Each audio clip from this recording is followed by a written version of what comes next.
بسم اللہ الرحمن الرحیم۔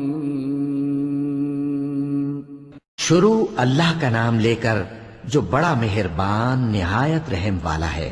الف لام میم را۔ اے نبی، یہ کتاب الہی کی آیتیں ہیں اور جو کچھ تمہارے پروردگار کی طرف سے تم پر نازل ہوا ہے حق ہے، لیکن اکثر لوگ ایمان نہیں لاتے۔ اللہ وہی تو ہے جس نے ستونوں کے بغیر آسمان جیسا کہ تم دیکھتے ہو اتنے اونچے بنائے، پھر عرش پر جلوہ افروز ہوا اور سورج اور چاند کو کام میں لگا دیا۔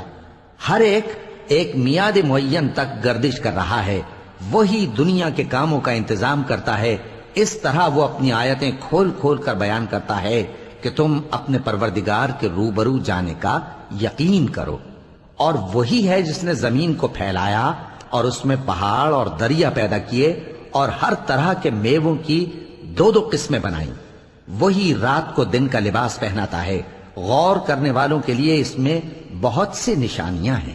اور زمین میں کئی طرح کے قطعات ہیں ایک دوسرے سے ملے ہوئے، اور انگور کے باغ اور کھیتی اور کھجور کے درخت۔ بعض کی بہت سی شاخیں ہیں اور بعض کی اتنی نہیں ہوتی، باوجود کہ پانی سب کو ایک ہی ملتا ہے۔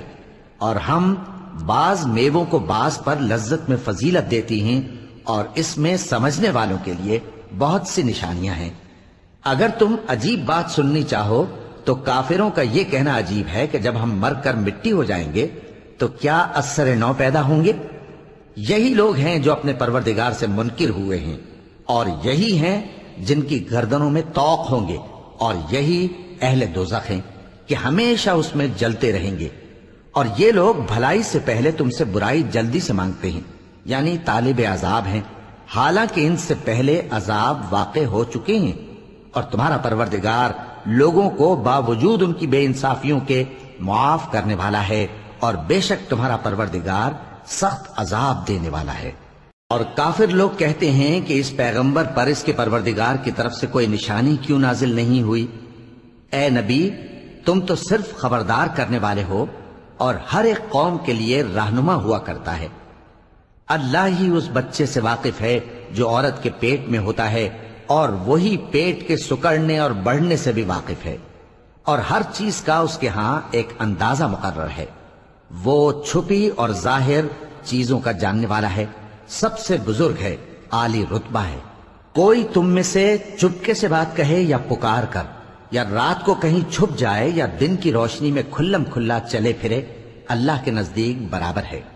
اس کے آگے اور پیچھے اللہ کے چوکیدار ہیں جو اللہ کے حکم سے اس کی نگرانی کرتے ہیں۔ اللہ اس نعمت کو جو کسی قوم کو حاصل ہے نہیں بدلتا جب تک کہ وہ اپنی حالت کو نہ بدلے، اور جب اللہ کسی قوم کے ساتھ برائی کا ارادہ کرتا ہے تو وہ پھر نہیں سکتی، اور اللہ کے سوا ان کا کوئی مددگار نہیں ہوتا۔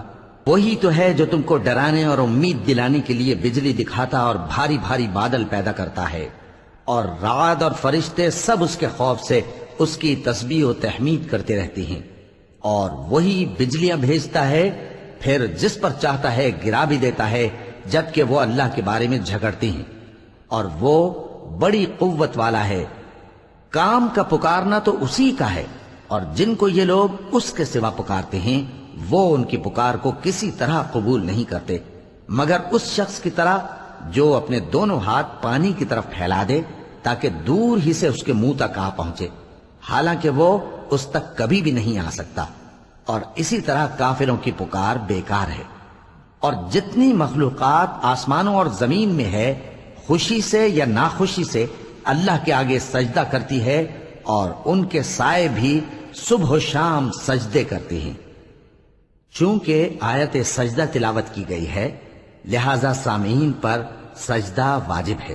ان سے پوچھو کہ آسمانوں اور زمین کا پروردگار کون ہے؟ تم ہی کہہ دو کہ اللہ۔ ان سے کہو کہ کیا تم نے اللہ کو چھوڑ کر ایسے لوگوں کو کارساز بنایا ہے جو خود اپنے نفع و نقصان کا بھی اختیار نہیں رکھتے؟ کہو کیا اندھا اور آنکھوں والا برابر ہیں، یا اندھیرا اور اجالا برابر ہو سکتا ہے؟ بھلا ان لوگوں نے جن کو اللہ کا شریک مقرر کیا ہے، کیا انہوں نے اللہ کسی مخلوقات پیدا کی ہے جس کے سبب ان کے لیے مخلوقات مشتبہ ہو گئی ہے؟ کہہ دو کہ اللہ ہی ہر چیز کا پیدا کرنے والا ہے اور وہ یکتا ہے، بڑا زبردست ہے۔ اسی نے آسمان سے مے برسایا، پھر اس سے اپنے اپنے اندازے کے مطابق نالے بہہ نکلے، پھر پانی پر پھولا ہوا جھاگ آ گیا، اور جس چیز کو زیور یا کوئی اور سامان بنانے کے لیے آگ میں تپاتے ہیں اس میں بھی ایسا ہی جھاگ ہوتا ہے۔ اس طرح اللہ حق و باطل کی مثال بیان فرماتا ہے۔ سو جھاگ تو سوکھ کر زائل ہو جاتا ہے، اور پانی جو لوگوں کو فائدہ پہنچاتا ہے وہ زمین میں ٹھہرا رہتا ہے۔ اس طرح اللہ صحیح اور غلط کی مثالیں بیان فرماتا ہے تاکہ تم سمجھو۔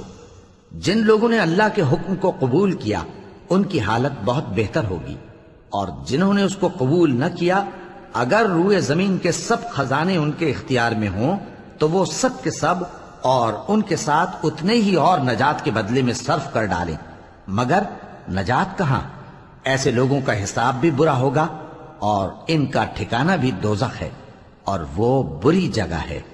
بھلا جو شخص یہ جانتا ہے کہ جو کچھ تمہارے پروردگار کی طرف سے تم پر نازل ہوا ہے حق ہے، وہ اس شخص کی طرح ہے جو اندھا ہے، اور سمجھتے تو وہی ہیں جو عقل مند ہیں، جو اللہ کے عہد کو پورا کرتے ہیں اور قول و قرار کو نہیں توڑتے، اور جن رشتوں کے جوڑے رکھنے کا اللہ نے حکم دیا ان کو جوڑے رکھتے، اور اپنے پروردگار سے ڈرتے رہتے اور برے حساب سے خوف رکھتے ہیں، اور جو اپنے پروردگار کی خوشنودی حاصل کرنے کے لیے مصائب پر صبر کرتے ہیں اور نماز پڑھتے ہیں، اور جو مال ہم نے ان کو دیا ہے اس میں سے پوشیدہ اور ظاہر خرچ کرتے ہیں، اور نیکی سے برائی کو دور کرتے ہیں۔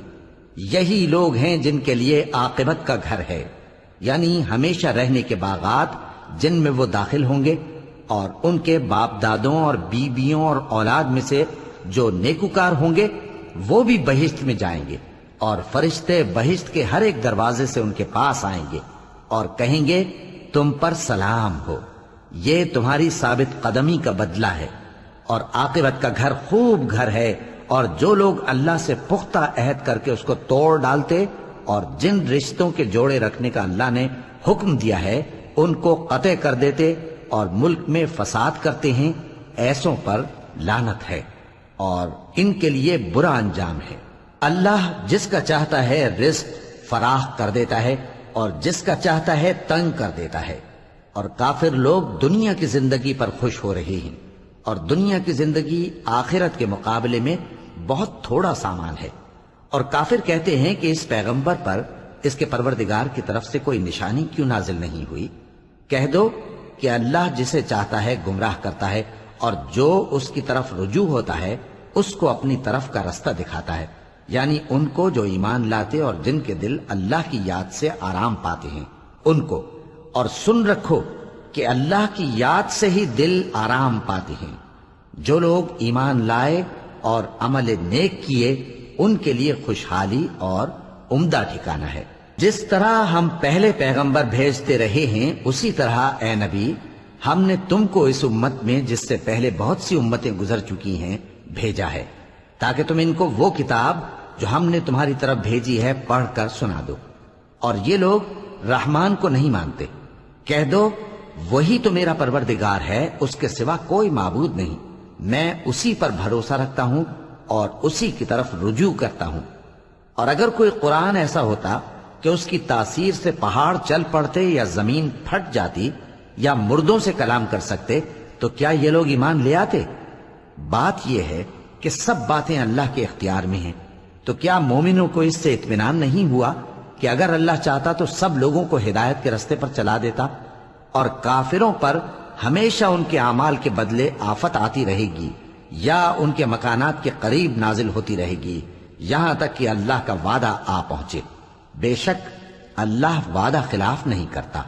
اور تم سے پہلے بھی رسولوں کے ساتھ تمسخر ہوتے رہے ہیں، تو میں نے کافروں کو مہلت دی، پھر میں نے ان کو پکڑ لیا، سو دیکھ لو کہ میرا عذاب کیسا رہا۔ تو کیا وہ جو ہر شخص کے اعمال کا نگراں و نگہبان ہے وہ بتوں کی طرح بے علم و بے خبر ہو سکتا ہے؟ اور ان لوگوں نے اللہ کے شریک مقرر کر رکھے ہیں، ان سے کہو کہ ذرا ان کے نام تو لو۔ کیا تم اسے ایسی چیزیں بتاتے ہو جو روئے زمین پر ہیں اور اسے معلوم نہیں، یا تم لوگ محض سطحی بات کی تقلید کرتے ہو؟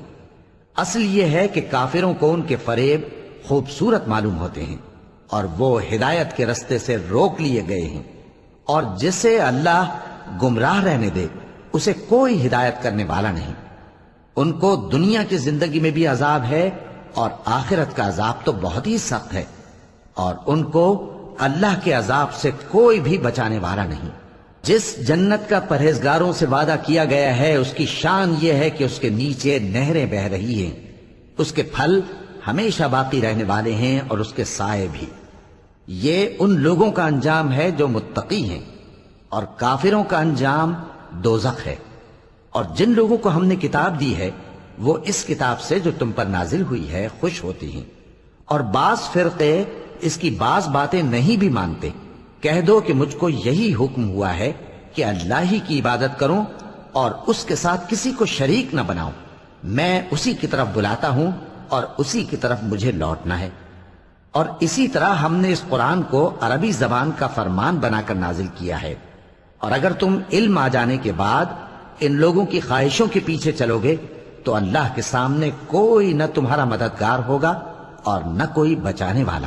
اور اے نبی، ہم نے تم سے پہلے بھی پیغمبر بھیجے تھے اور ان کو بیویاں اور اولاد بھی دی تھی، اور کسی پیغمبر کے اختیار کی بات نہ تھی کہ اللہ کے حکم کے بغیر کوئی نشانی لے آتا۔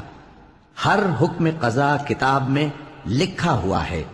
اللہ جس چیز کو چاہتا ہے مٹا دیتا ہے اور جس کو چاہتا ہے باقی رکھتا ہے، اور اسی کے پاس اصل کتاب ہے۔